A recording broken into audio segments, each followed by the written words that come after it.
सरकारी कर्मचाऱ्यांसाठी डीए थकबाकी कधी मिळणार? तर तारीख पहा आणि फरक आणि याबद्दल सविस्तर माहिती पहा. तर व्हिडिओला लाईक, कमेंट आणि शेअर करा आणि सबस्क्राईब करायला अजिबात विसरू नका. तर चला पाहूया याबद्दल काय माहिती आहे. तर केंद्र सरकारने 28 मार्च 2025 रोजी महागाई भत्ता मीन्स डीए आणि महागाई मदतीत DR 2% वाढ जाहीर केली. पंतप्रधान नरेंद्र मोदी यांच्या अध्यक्षतेखाली झालेल्या मंत्रिमंडळाच्या बैठकीत हा निर्णय घेण्यात आला. आता सदरील वाढ 1 जानेवारी 2025 पासून लागू होणार आहे, ज्यामुळे 1 कोटीहून अधिक कर्मचारी आणि निवृत्तांना फायदा होणार आहे. डीए वाढीची घोषणा उशिरा झाली आहे.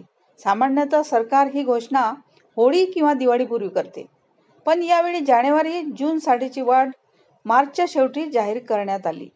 याचा अर्थ असा की एप्रिलच्या पगार आणि पेन्शनमध्ये वाढलेला डीए समाविष्ट असेल आणि जानेवारी ते मार्च 2025 या 3 महिन्यांची थकबाकी एकरकमी दिली जाईल. तर सरकारी कर्मचाऱ्यांना यावेळी फक्त 2% वाढ जाहीर झाली आहे, जी गेल्या 7 वर्षातील सर्वात कमी आहे. जुलै-डिसेंबर 2024 साठी डीए 50% वरून 53% केला गेला होता. आता तो 55% होईल. पगार आणि पेन्शनमध्ये किती वाढ होईल?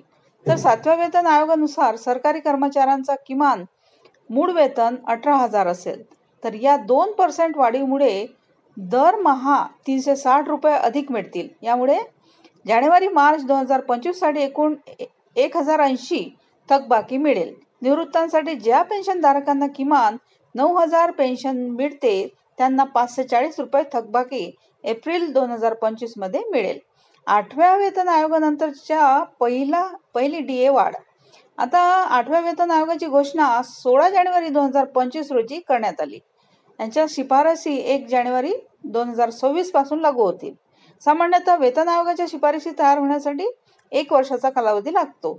त्यामुळे यंदाच्या दिवाळीच्या सुमारास जाहीर होणारी जुलै-डिसेंबर 2025 ची डीए वाढ ही 7व्या वेतन आयोगातील शेवटची वाढ असणार आहे. तर सध्या वाढलेला डीए आणि 3 महिन्यांची थकबाकी एप्रिलमध्ये मिळाल्यामुळे सरकारी कर्मचारी आणि निवृत्तांना दिलासा मिळणार आहे. आता सर्वांचे लक्ष 8व्या पे कमिशनकडे आहे, कारण लवकरच सरकार या आयोगाच्या समितीच्या सदस्यांची घोषणा करू शकते. जवळपास 15-18 महिन्यात समिती आपला अहवाल सादर करेल. त्यानंतर केंद्र सरकारी कर्मचाऱ्यांच्या नवीन वेतन आणि पेन्शन वाढीबाबत निर्णय घेतला जाईल.